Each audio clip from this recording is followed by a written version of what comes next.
YouTube. Welcome everyone to the Feel Inspired podcast. My name is Amit Sodha, your awesome, amazing host. There is no one better. Today I've got an incredible guest, actually. Something a little bit different to my norm as well. But before we go any further, for anyone who's joining new, who's listening new to this for the first time, like I said, my name's Amit. I've been a coach for over 20 years. I've been a dating coach for 12 years.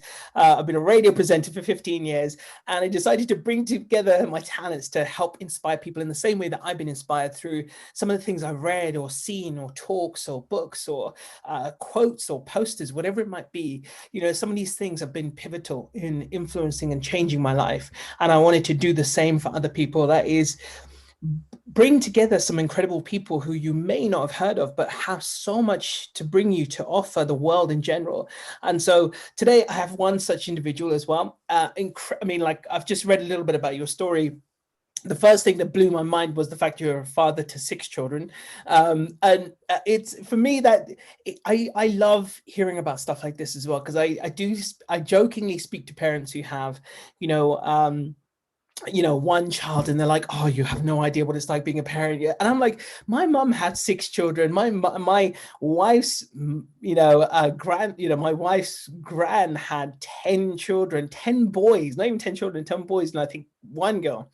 And, they did all of this without technology. They didn't have all this help. They couldn't just go on the internet and say, okay, what do I do in this case? And I really have a huge admiration and respect for that. And I think it's a bit of a tongue-in-cheek thing. And sometimes I get a little bit of a slap on the wrist for it. But do you know what? I find it fascinating. Today's guest, like I said, has got 6 children. But that's not the only reason why we're speaking to this gentleman today as well. Now, let me just double check. I am saying your surname correct. Is it Plaut? Plaut. Yes. Plaut. Lovely. Excellent. So let me introduce you to this wonderful guest. His name is Peter Plaut.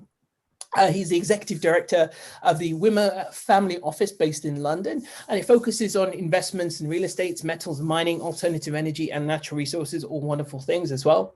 And we're going to be talking about your definition of success and how you've got to the point where you are today and how you've kind of also balanced and managed everything.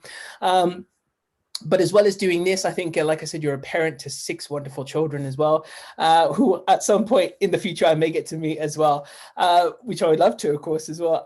To do all of this and be who you are and do what you do is an incredible thing.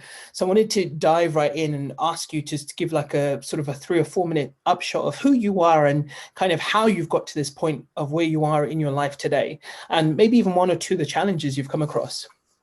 Oh, great. So, Amit, it's a pleasure and an honor to be here today. So thank you for the time, and thanks for the audience that'll be watching or streaming. Yes, I'm Peter Plaut. I'm the executive director of Wimmer Family Office. We are a family office that's joined with our partner family office, is a multi-billion-dollar, multi-family family office looking to protect the generation of 5 very large families. We invest in real estate, metals and mining, alternative energy sources, everything under the umbrella of ESG compliant and impact investing. Diversity and inclusiveness is very important. Minimum size investment is 150 million to well over $1 billion. So our size. Let me just check how much I've got on me. No, not quite there yet. But I'll tell you, it's been a tough and challenging road to get here over the last 35 years. There's been trials, there's been tribulations. I've had to reinvent my career and myself at least 10 times over those 30 years. I went through a terrible divorce in 2013, had to reinvent myself again after an impact on my 3 boys at the time. But recently, in the last few years, I met a beautiful woman, both internally and externally, and we were remarried. Now I have 3 children. So I have 2 sets of twins and 3 boys and 3 girls. The boys are anywhere from 17 to 23 and the girls are under 3. I attribute all the hard work there to my wife. I'm focused on the children as much as I can. And I think some of the challenges that I've experienced made my definition of success not about financial and monetary rewards, although that's there, but very much family, health, wellness. And if anything, this terrible pandemic has really focused me more on the value of family, friends, colleagues, and meeting people like yourself and reaching out and inviting them to my house and meeting the family. I think it's work and personal life experiences need to be combined in this pandemic so that it is really bridging the gap between the separation of work and family is now coming more closely aligned. Beautiful, wonderful introduction, by the way, as well. And it sounds like you've got a wealth of experience, not just in what you do, but in life as well. And I think that counts hugely, because I'm someone who's never really come from a hugely academic background. I've just built myself up into who I am by working, trying, and you used a beautiful word there, reinventing yourself. And that's something I've had to do many times over. And so that's a fascinating thing. And I think that some people can see life and their journey as just this wonderful, beautiful curve that just goes like this. But, as we know in real life, it's constantly up and down and up and down. And it's great to see that you're someone who's been through that and has and I'm sure this isn't the last of it. I'm sure there's going to be further ups and downs, but you've been through it and you've reached a point where you're quite content and happy and fulfilled in yourself, and you would define as self-define as successful as well, because that's quite an interesting thing, because everyone has their own definition of what success is, but you've reached that point where you feel you are successful in both your business, your wealth standpoint, your family, and I'm sure there's still plenty more to come. And so that leads nicely onto that question for you personally, Peter. What is it that defines success for you? Listen, for most of I do not grow up wealthy by any means, shape, or form. I came from a family, upper middle class background in New York, moved to London in 97. However, to me back in America, it was always monetary success more than anything else. That was the overriding focus of myself, my colleagues, friends, etc., and including family. And jealousy is something that everybody's jealous of their next door neighbor, trying to keep up with the Joneses. So I spent a good part of my first part of my life history and 35 years on Wall Street. I found the first 15 years was up and away, kept going up, making more and more money, working harder and harder, keeping up with the Joneses. And then it all ended in, I would say, somewhere around 2004. You see, I started my career as a research analyst. Back in the late 80s, early 90s, Amit, there was no such thing as the internet, no email. There was no way to really find financial analysis except digging into annual reports and doing it yourself. So it's a very valuable commodity to be a research analyst. However, with the advent of the internet, email, everything is right away. And so I would say in the 1999 to 2000, we were going through a transition. By the time 2004 came away, research was a commodity, easily found on the internet. And so the industry went through significant structural changes. I had to reinvent myself away from research on the sell side or the Wall Street firms and move away to the buy side because it was more value added. My bonuses that were quite significant, close to 7 figures, were cut in half, then more than half again. I had to reinvent myself, and I couldn't do it in research because that was going away. So I moved into sales on Wall Street. And then again, with the advent of the internet, people could see pricing, transparency happen. And just like stocks, the bond market in particular, which I was focused on, given pricing transparency, led to sales is also a commodity. I had to reinvent myself again away from sales. I went to be a portfolio manager. I moved away from my family in New York at the time. I moved to Washington, D.C. I commuted on the weekends. But that firm actually blew up. Too many one-sided bets. I then had to move back into a different research kind of sales role. And that takes us basically to 2008. Then we had the financial crisis. The financial crisis hit. I was blamed on Wall Street. I was out of a job. I find another job after that, another. But I persevered, kept working hard, really focused on family and friends and reaching out to colleagues, picked myself back up because I had that internal optimism. During that time, I went through a very difficult divorce and custody battle. But then met the love of my life. We got remarried. And as I mentioned, we now have 3 beautiful girls to complement the 3 boys that I have.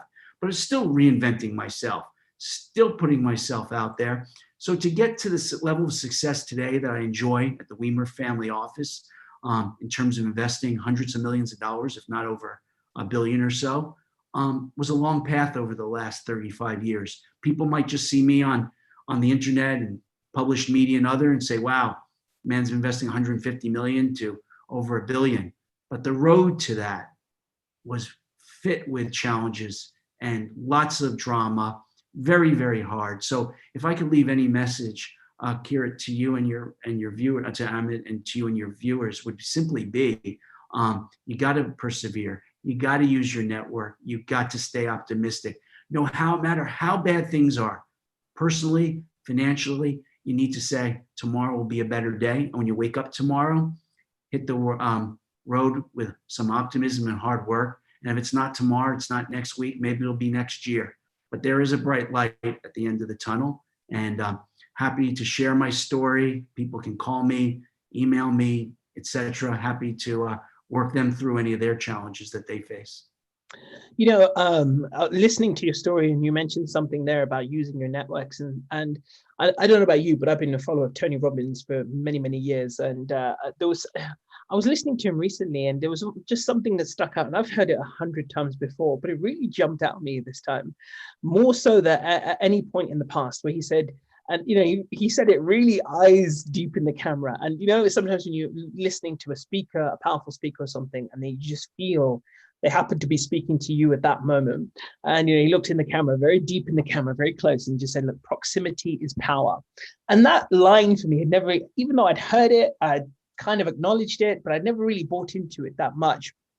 But I'm starting to realize in my own life just how powerful and how true that is. And you know, you mentioned about, you know, reinventing yourself, building yourself. And would you say that having contacts or having people in your life who are already in the industry was a boon to you? Or did it help you? Did it help you on your journey? Did you leverage those contacts? You know, how did you use these people? How did you reconnect? So they didn't feel that you were just there as a fair weather friend. You know, how did you actually leverage these people to help you in your life? So first of all, on the perseverance in the difficult times, family and close friends, my wife, are really my rock. My mom, my dad, my wife, my children are my rock going through the tough times. And if you don't have that type of family, then hopefully it's a close friend that you can confide in. That's key. In terms of work as well, you can't do it alone. You can't just sit in your room, work hard, read a lot, and expect life to just come to you. You have to reach out for it. And it's a lot of work. It's like a marriage. There's the ups and downs, the same thing with friendship. You've got to add value to the people that you're looking to work with. You can't just take, you have to give. And I think if you give more of your time, your energy, doesn't have to be monetarily, to helping others in various shapes and forms, that will come back to you 10 times over. So it's leveraging your network of contacts, whether that means going back to your childhood years, your university years, if you're fortunate to go to university, your contacts in previous work lives, your current work life. Never burn a bridge. Even if you had a difficult situation with your previous employer, never burn a bridge, because you'll never know when you will need them, or they might even need you. So it's real honesty in terms of reaching out to those contacts and leveraging those contacts that you have. But again, you've got to give something as well as if you're going to take something. Yeah, no, that sounds amazing. Was there any specific instances that stood out for you in terms of the people who are around you that maybe even they surprised you by the way they kind of stuck their neck out for you or helped you on your journey, especially during those times that you were going through the transition, the reinventing, the tough times, the real dips in your life? For the tough times going through the divorce, etc., which is a very difficult divorce on my end. Going through that was my parents and my closest friends and my children at the time, my 3 sons. In terms of work-wise and financially, I give credit to people that surprised me from 20, 25 years ago that I reached out to, that we always stepped in touch with. And they used their network to provide me with the opportunities that I have today. So again, I would mention I always had a rabbi, always had a mentor. No matter what career I had, somebody that I looked up to and worked really hard for them and tried to add value to them, so that the day that came that I needed to cash in on, let's say, that shit, I was able to, and they were more than willing to be helpful in that sense. Yeah, no, that sounds wonderful. And you are obviously you work for this family-run organization corporation right now as well. Obviously, they deal with investing, and I assume for you, your history as well has obviously played a big part in helping you with this position you're in right now in terms of investing. And I don't know a lot about I don't know about a lot of people out there, but for me personally, so investing has just been something that I've literally just started to dip my toe into this world right now, and so I've decided, like, I want to be in a position where I do want a little bit of well, by my definition, financial freedom, so that I'm not always thinking about money every second of every day. Of course, there's going to be ups and downs when it comes to finances, but I want to be in a position where, that I can create some financial stability for myself, my wife, my family, not always be reliant on a job or, certain aspects of finances. And create a sort of a wealth portfolio for myself. So, like I said, I've just started dabbling. I read, voraciously and stuff. I've just read the three of the Rich Dad Poor Dad books, and I'm just reading Tony Robbins' Unshakable book right now as well, which has answered a lot of questions for me. And I just wanted to hear your take for people who are just, entering the world of investing, and where do they start, and how can they start this process of perhaps building a little bit of financial security for themselves and their family, especially with everything going on right now. I mean, this is let's face it, unparalleled what's going on right now. So how can, even at this time, I assume that nothing's going to be smooth, from here on out, but maybe people can create some sense of stability in their life. So what would you say to these people who need somewhere to start and just have no idea, have never done it before? Well, let's a lot of questions there. So let's just literally like ram them at you. First of all, many of your viewers might not even know what a family office is. So a family office is created by ultra high net worth individuals, since they have so much wealth, and some of that wealth is from being an entrepreneur and creating big businesses that employ lots and lots of people, or whatever it happens to be. They have significant financial wealth, as well as, and that could be liquid as well as assets. They create a family office, which is almost a separate investment fund run by professional investment managers like myself and my colleagues to manage their money, because they might be very successful entrepreneurs, but they're not great investors in the financial markets, nor direct investors, maybe in real estate and other hard assets. So their money is managed professionally by a family office that they create. They can create their own individual family office that just manages their own money, or they can create a multi-family office like I work with, which has multiple families. My current family office has 5 families, each is a billionaire in their own right.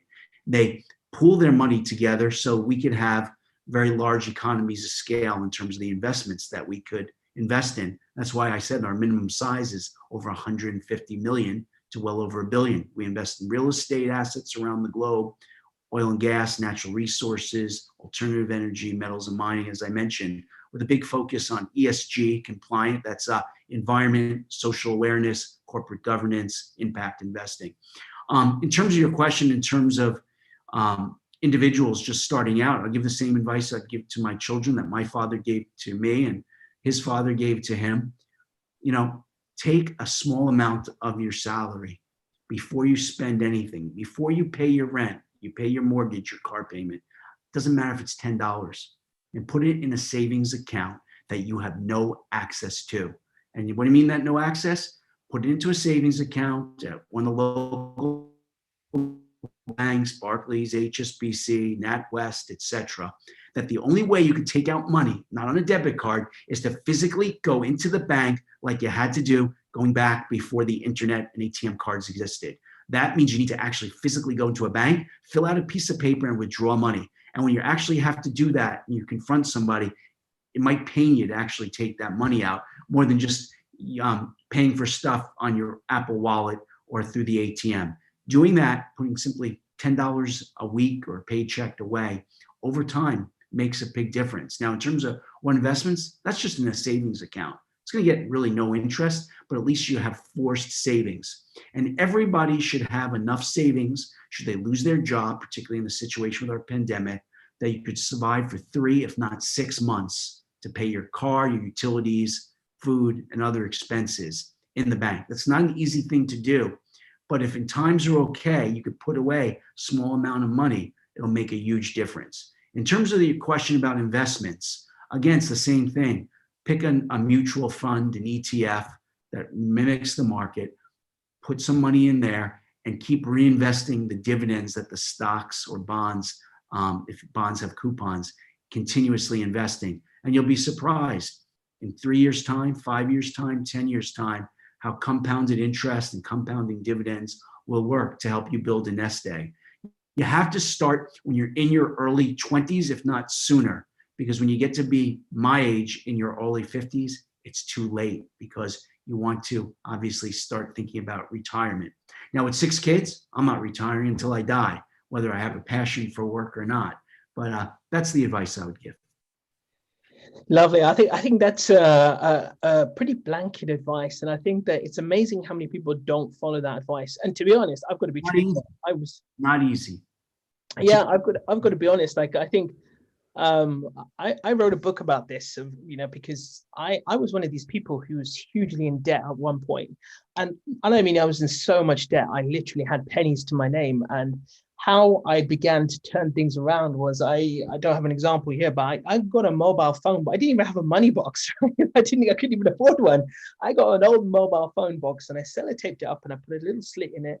And any pennies I had left over, I literally put into this box. And I, gradually over time, turned my situation around. Managed to pay off all my debts, save up enough to have a beautiful wedding for me and my wife.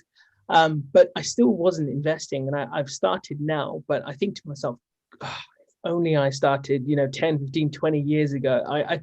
If I look back at my life, that's actually one of my biggest regrets, was not doing this sooner. But I think it's amazing that what you've just said is pretty much the prudent advice you hear from probably every expert, which is I'm a hypocrite, okay, in the fact that for the first 15 years, I was going up, up, up and away into the 7 figures range, right? And then it all came crashing down, okay? Yet I had 3 kids at the time, a wife to support. I think I had 3 homes at the time. And then I went to a place where I couldn't buy food at the local supermarket. The card declined. Forget about the embarrassment. Card declined. So went from being on top to being at the bottom. So when times are good, you have to set away side money. I didn't, okay? And had to rebuild it again. Now, there were structural changes impacting the industry that happened, but you could always blame it on somebody else, boss you don't like, friend you don't like, etc. But the reality is you have to do it. You have to do it now, or you're going to be reinventing yourself when you're much older. And at that point, it's much harder. Yeah, no, absolutely. So I'll just interrupt you. In terms of savings, go around your house. There's eBay, okay? There's Facebook Market, okay? Look around the house for stuff you don't need. Put it on eBay. Put it on Facebook Market. It's an old computer. It's an old keyboard.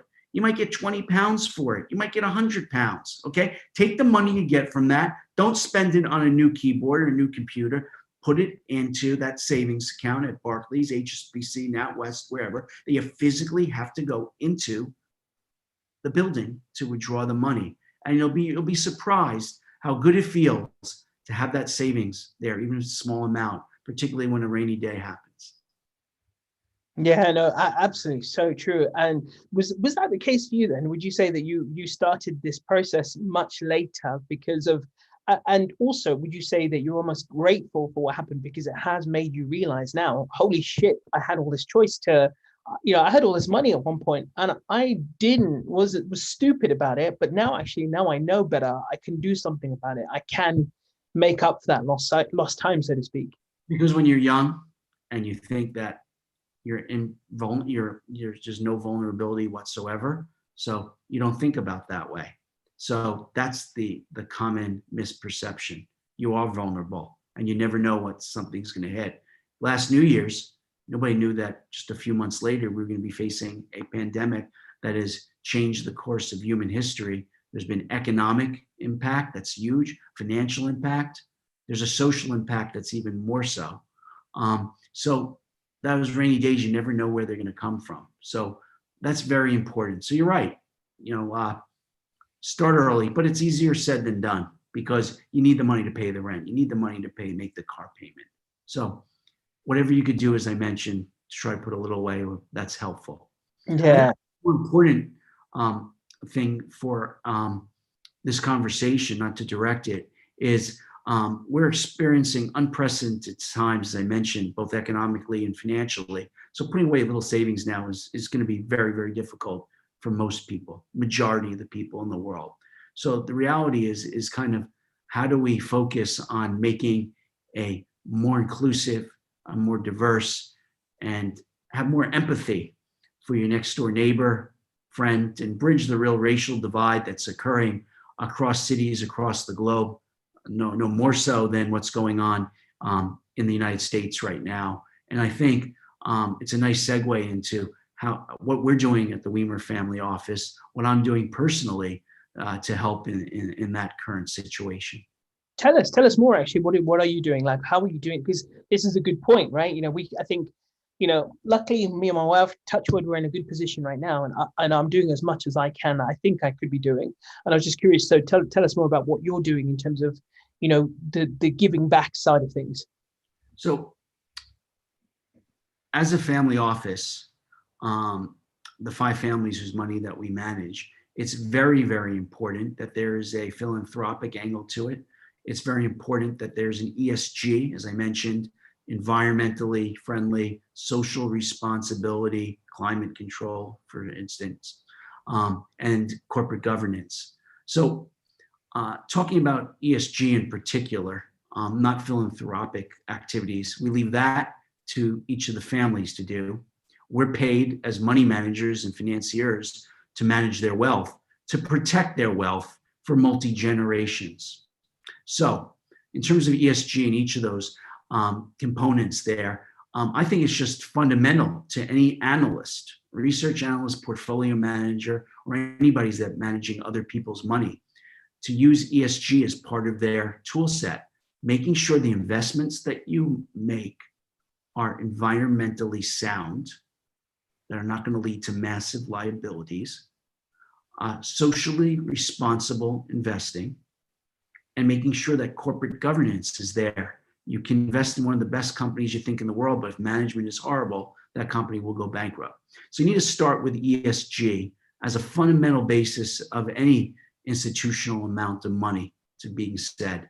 Second of all, it's a very sexy term, investing with ESG now, but it is something that is here to stay. And it's very important. There's ESG ratings that are out there. Some companies can't move into a particular office space unless it's carbon neutral or will be carbon neutral at some point in the future because of the social consciousness of the human race right now to global warming. So ESG investing is number one in sound, making sure that the investing you're doing has an important impact, whether that's socially, corporate governance wise, in terms of the investments, in terms of the managers you're investing in, and then obviously on diversity and inclusiveness. So talking about diversity and inclusiveness, I work at a family office that's multicultural, multiracial, and I think that more and more businesses will have to have that as part of their ethos. And the environment has to be a meritocracy, whether it's man, woman, black, white, Asian, Hispanic, etc., religious, neutral. That's going to have to be more and more important to every workplace that we're in right now.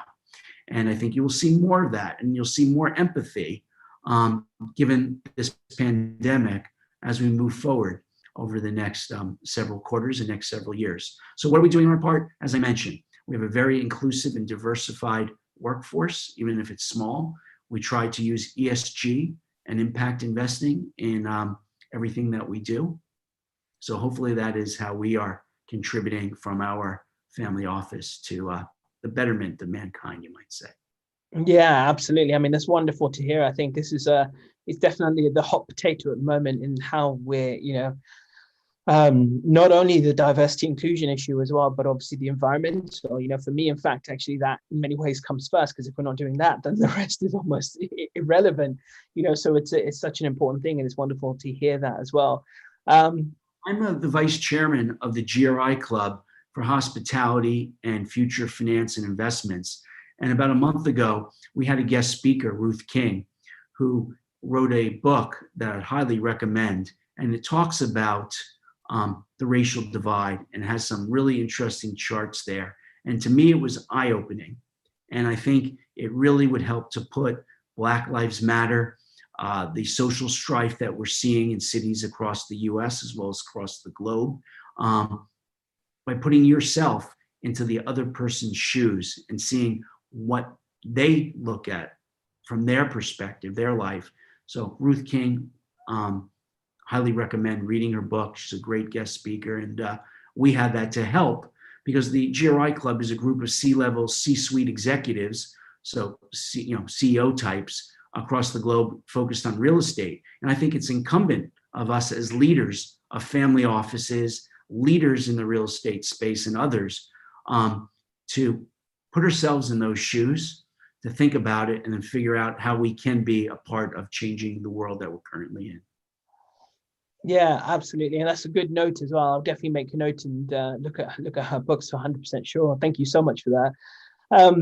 And I just wanted to go back a little bit as well, because you talked about the challenges you went through in terms of kind of, having firstly an incredible job that was paying you an incredible amount of money, but also having a family at the time. And then later on losing all of that and losing, and also going through sort of a family crisis as well. How did you pull yourself out of that? Because it's very easy as for any human being then just to feel like, I want to give up, this is too much for any one human to take. So what did you do to turn things around for yourself?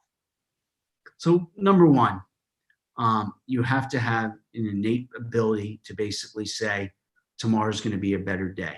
And if that basically means going to church, going to temple, local mosque, etc., whatever your religious faith is, I think your faith is important, and believing that there's a higher purpose for the world as well as for yourself. And then obviously believing in yourself. You need to get up every day, take a shower, shave, put on a suit, and look like you're going to go conquer the world. You need to do that. You need to leverage your friends and family, your peers, former work colleagues, etc. And you need to do that, because nobody's going to do it for you. You need to do it yourself.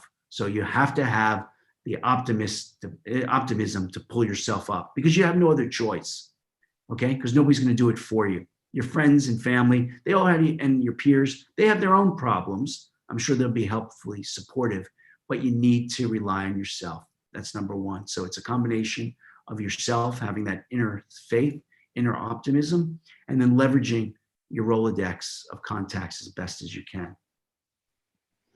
Would you say that was the case for you as well when you were in that position? Is that exactly what you did? Was there anything else that you did as well that helped you through those darker times? As I mentioned, relying on my wife, my new wife, relying on my parents, because I had them, and then my kids, as well as close and former colleagues and friends, was key. So the relationships, we're humans, we're social animals. Leverage those relationships. You can't do it yourself. Did you feel, and it's a bit of an unusual question, but I just wanted to ask you, did you feel any kind of like embarrassment as well for where you were? Because I felt it at some point, and I know I've spoken to friends of mine who've been in that position who felt it. And, you almost feel like I shouldn't be a failure, but I am at this stage. And it's quite hard to sometimes reach out to people and say, look, I need help. I need your assistance. I'm caught between a rock and a hard place right now. So, help me in any way you can, even if it's a small thing. Like you said, it was people opening their networks to you. But did you find any of that? Was that self-talk was holding you back? You said you were a big fan of Tony Robbins. Yeah. Read The Rich Dad, Poor Dad. So read those books, okay? Read them. Read ones like that. There are plenty of them, okay? And if they should give you some inspiration, because there's step-by-step charts of how can you move forward. Set a goal for next week, next month, the next 3 months. That might simply be picking up your ass and going to the gym and working out. It might be changing your diet. It might be making 2 calls today to a potential job opportunity or client, then making 5 calls, making 10, whatever it happens to be. But you need to pick yourself up because there's no other choice. The only other choice is death. Okay. So, we're all going to die at some point. So you want to mope around and make that come sooner, or want to figure out how to be the best you can be and live your best life. So you really just need to swallow your pride, and that's not an easy thing to do, and ask for help. That's good advice. What about you right now? How do you kind of maintain this balance between obviously, being in a high flying position as you are, and also looking after your family with these 6 incredible children and your wife as well? And, how do you manage everything in your life going on right now? Listen, I'll tell you, in the pandemic has been a blessing in disguise. Look, I have elderly parents. I've lost some friends and close relatives to the pandemic. However, being in my home during lockdown and spending the last 7 or 8 months in my office, planted in my chair from 7 in the morning to sometimes 10 o'clock, 11 o'clock at night, I still take an hour in the morning or 2 to spend with my children. No phone, no computer, no Zoom calls, and playing with them. And I have that opportunity because I'm sitting in a room right next door to where they're eating or playing, etc.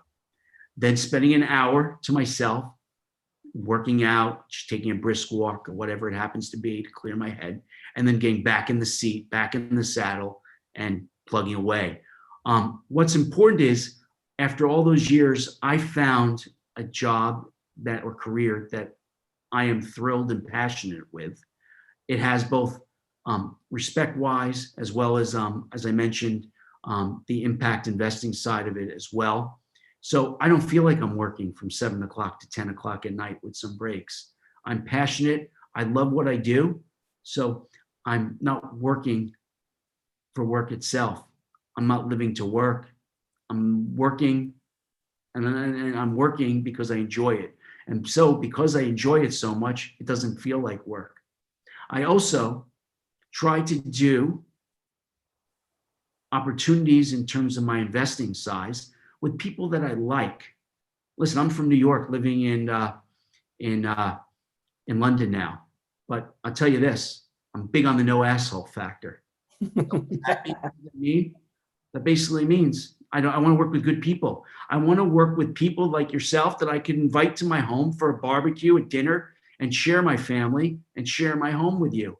I want to do the same thing with the people that I'm working with. I have that opportunity at this point. So I'm going to pick and choose very selectively who I invest with, who I'm going to give our multi-generational wealth to, and who I want to spend my time with.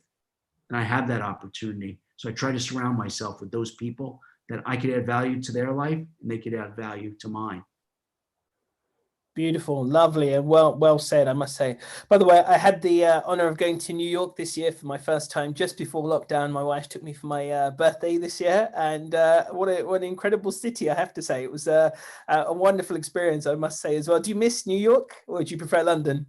That's interesting. Yeah, so I love London. I love the culture. I love the people. I also like the fact that I'm part of Europe, at least even after Brexit. I still think we'll be good, a very important partner there. But I love New York. Listen, I have family in New York and I have family here. So between New York, London, Spain, Venezuela, where my wife is from, I try to be bi-coastal as much as I can because I need to spend time with my children back home and my parents back home in the States, but home is here as well.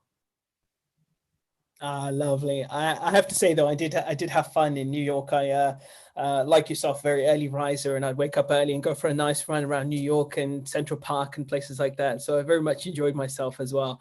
But I have to say, it was very much hard because I'm a vegan, right? It was very hard to find vegan food there, except for the vegan specialty restaurants. It's not quite as eclectic as it is in London, but it's a beautiful city though. I loved it, absolutely loved it.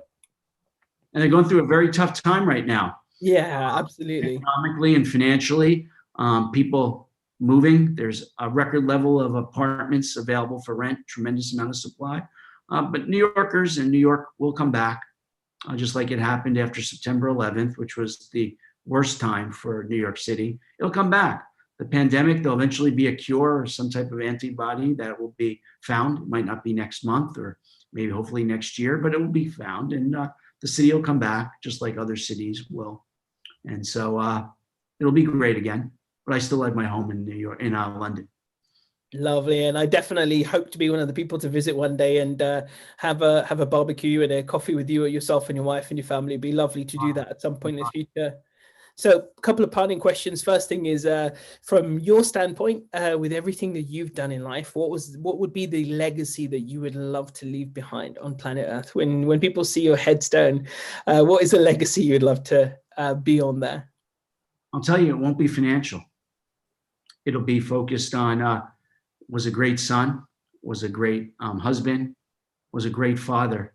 And my legacy will be my 6 children and making sure that I give them the tools and love and guidance that they require to be great global citizens. If I can make them good global citizens, then I've done my job properly on this short amount of time that I'm on this earth. That's absolutely beautiful. I love that. And a sort of a side question for you as well. Obviously, you're here on the podcast today. What was the reason for you wanting to do something like this? What is the real key message you want to get out there right now, especially with everything going on? What is if there's one message you could spread right now that could go viral, what would it be? Success is determined by the individual. Okay. And that is the best expression. I try to live by that. And in these difficult times, economically, financially, with the pandemic, et cetera, how do you define success? How you define success will determine what type of individual you'll be as a global citizen, and also what type of individual you'll be for your family. Is success mean you're going to leave a legacy in terms of children if you're blessed to have children? Is success defined by monetary rewards? Is it fame and fortune? Only you can determine that yourself. Nobody can determine it for you. I've had my ups and downs in my career. And after 35 years, I feel I look at success in terms of my family, my wife, my children, my health, my parents, etc. And obviously, monetary helping out in that regards is important, but it's not number one, it's not number 2, and it's not number 3 on that list. Beautiful. Lastly, by the way, if you don't mind me asking, how old are you? Because you've got amazing complexion, and from everything you've said, I thought to myself, you were talking, I was like, no way you could be over 50. No way. I'm 53. Wow, you don't look it, I have to say. I appreciate that. That's either a testament to your passion or you have an incredible face cream. One of the two, it's got to be. I'm sure. Oh, listen, it's been an absolute pleasure having you on as well. And I think some powerful, takeaways there, some powerful sound bites of wisdom that people can practically take away and use. And as well, especially from someone who's, been through the highs and lows, the ups and downs, been through the process of reinventing themselves several times. And, is someone right now who's able to smile, enjoy life, and is creating a wonderful legacy through a family and through other means as well, and obviously trying to impact the globe in a powerful way as well. And it's great to see this entire package coming out of one individual, which is quite rare sometimes. So I wanted to say thank you for your time and sharing your message. It's a wonderful to have on. And for what I will do is, for anyone watching this right now or anyone listening to the podcast, I will definitely include links to find Peter online. I'll be sharing the audio from the podcast platforms as well a little bit later on.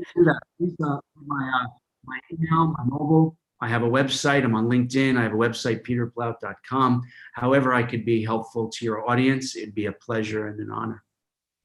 That's beautiful. Thank you. It's very rare that you hear that as well, but I think it's amazing that you do that. And you only get those kinds of offers from people who genuinely mean it. So I want to say thank you for that as well. It really is and has been a fun conversation and a pleasure.